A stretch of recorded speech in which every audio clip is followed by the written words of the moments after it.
We are now at the Cristal Restaurant and Bar, which is situated on the 4th floor on the 269 Wujiang Road, near the Taixing Road in the Jing'an area. This restaurant has been voted the best Mediterranean restaurant by one of the famous magazines in Shanghai, and it also is the runners-up to the best dessert and newcomer of the year. I have pleasure in talking to Mr. Alexandre Molina, which is the general manager and executive chef of this distinguished restaurant and bar. Hello, Alexander.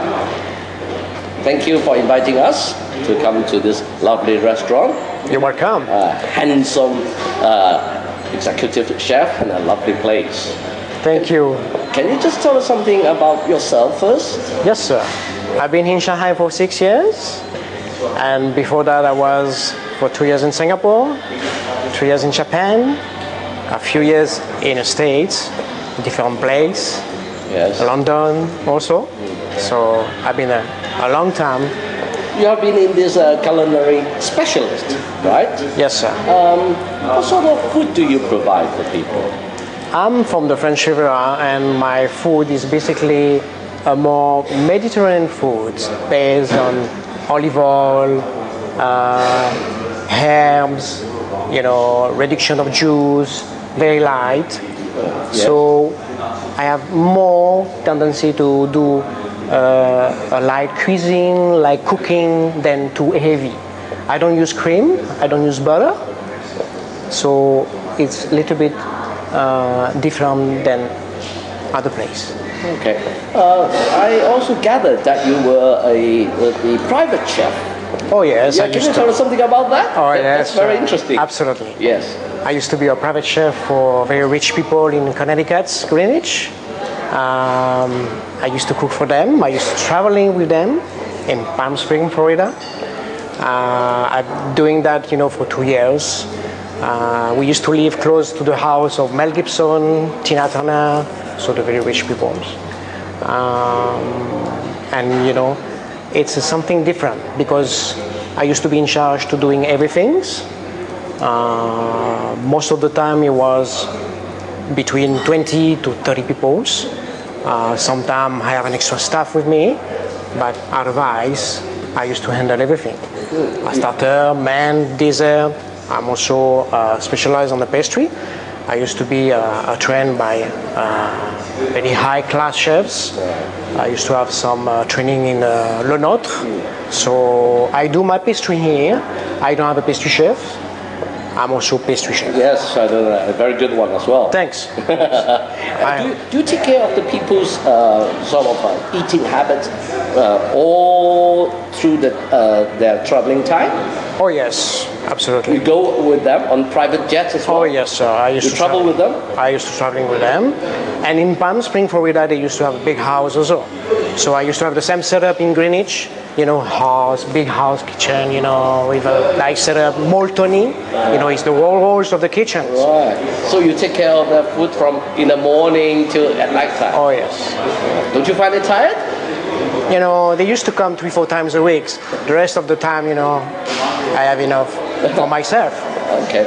So now, another question I would like to ask you. Do you find when you are in Shanghai, okay, the people in Shanghai, do they sort of accept this kind of food easier, or do you find that they are different? The people in Shanghai, they are a little bit more open than I would say the people in Beijing. I will probably because I used to spend some time in Beijing also. Right. I opened in Beijing, the Grand Hyatt in Beijing. So I know people in Beijing, Chinese in Beijing are more tendency to go in a Western restaurant than the Shanghainese. The Chinese in Shanghai. So this is my impression. Okay, you mean the Chinese in Shanghai don't quite like to go to Western? Oh yes, they like it. Sorry, they like it. They like it, but not the more... The Beijingese have more tendency to stay in home.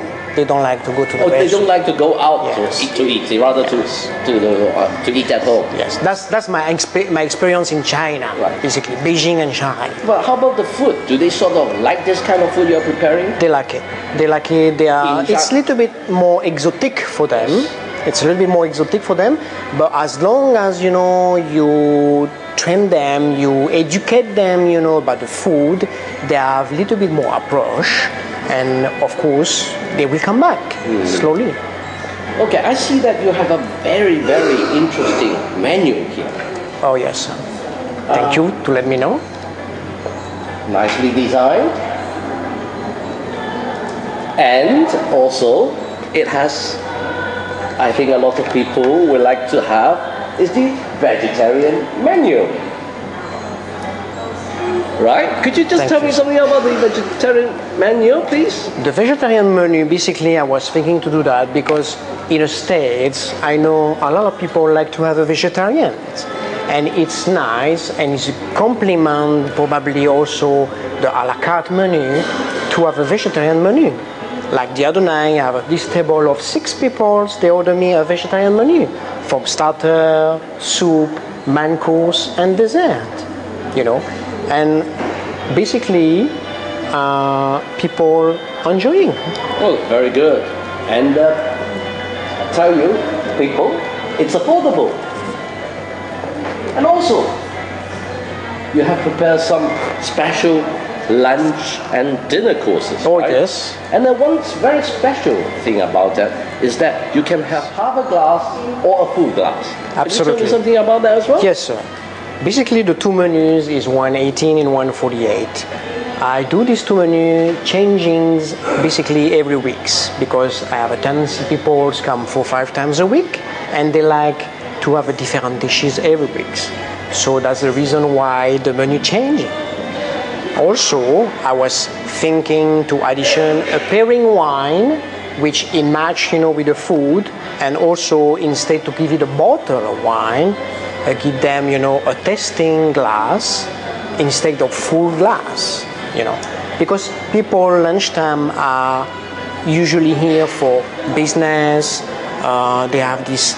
Also, I have a lot of ladies, a lot of Japanese, because I used to work in Japan. So I wanted to targeting, you know, Japanese community here. It's very important also. And they like it. And also you have a lot of ladies because they like sweet, they like, you know. Do you choose the wine yourself or the customers have the chance of choosing themselves? I basically choosing the wine on the menu, and after that it's up to them if they want or not. Right, okay. I think all the menu designed or specially created by Alex is wonderful and fabulous. And you should come and try the difference. I think all our customers would like to go into the kitchen to see how the food are being prepared by this executive chef and how lovely the food is going to be like. Anyway, thank you, Alex, for talking to me now. Thanks, Robert. It was a pleasure for me. Thank you. Thank you for your time. And can we go now to view the kitchen? Oh, yes, absolutely. Here we go. Here we go.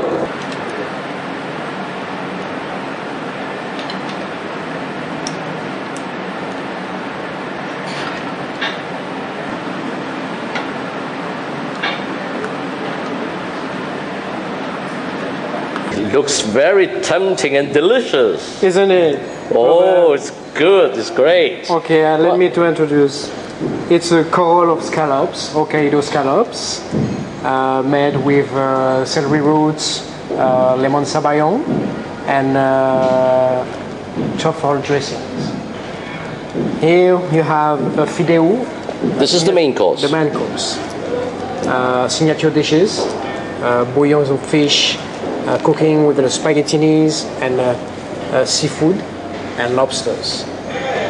We have a different fish inside, halibut, sea bass, and also different seafoods, clams, scallops, and shrimps. And that one is a dessert, a choco attacks. It's basically made 75% chocolate, Varona. We have a homemade ice cream, chocolate. We have warm chocolate, small little dark chocolate, and brownies, warm brownies, and chocolate chantilly. There we go. Those are the signature dishes for this restaurant. And later, we will introduce some wine, particularly to go with all these fabulous and tasty food. Thank you. This is Robert Lai from ShanghaiToday.com. And thank you very much. Thank you, Robert. Yeah. It was a pleasure.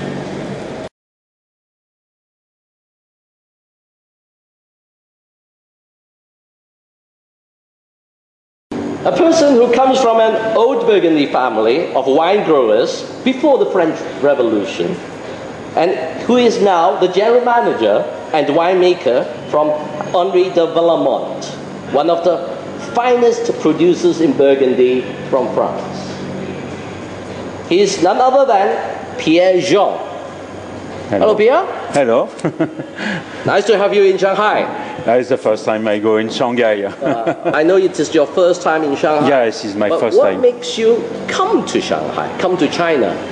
Come to China because for the European people, China is now the new world, is the new world for the wine. I see. And we find now the people who want to taste the Burgundy wine. I see. And he want to taste very different kinds of wine, different sort of wine. And the Burgundy, you find a lot of different wine. Right, that's right. There are lots of different kinds of Burgundy. Yes, you have different area in Burgundy. Yes. Burgundy is very, very small vineyards in French and in the world. Yeah. But you have 100 appellation in Burgundy. Okay, 100 appellation. 100 appellation. On a lot of area, we say in French, terroir. I see. Can you tell us something about your winery, Henri de Villemont? Tell us more about it, please. Henri de Villemont is an old company in Burgundy. The beginning is in 1964, and we have a little vineyards between the company, a manoir, and if you want to sleep in the manoir, you can sleep in the manoir. It's for the customer and the friends of the company. And we have a whole winery. The winery is built by Léonce Boquet. Léonce Boquet was in 80, the propriety of the Clos Vougeot, of the castle of the Chateau of the Clos Vougeot, the most important, appellation in Burgundy. And Léonce Boquet make this build, and when he's did in 1930, all the people send the company Léonce Boquet, and in 1964, we buy the company and the cellar and the building, and with the whole cellar, and it's the beginning of a new company. The company is Henri de Villemont. Henri de Villemont is 10 hectares in Burgundy, 10 hectares with 1 hectare in white wine, and 9 hectares in white wine. We find the appellation Savigny-et-Beaune, Savigny Premier Cru, and Chambol Premier Cru, and Grand Cru, Grand Échezeaux. Okay, so you have a lot of these wine tasting tours. Yes, and we go to Hong Kong, because Hong Kong is China, no? Okay, and so Pierre, thank you very much indeed. Yes, okay. Thank you. Thank you. This is Robert Lai from ShanghaiToday.com.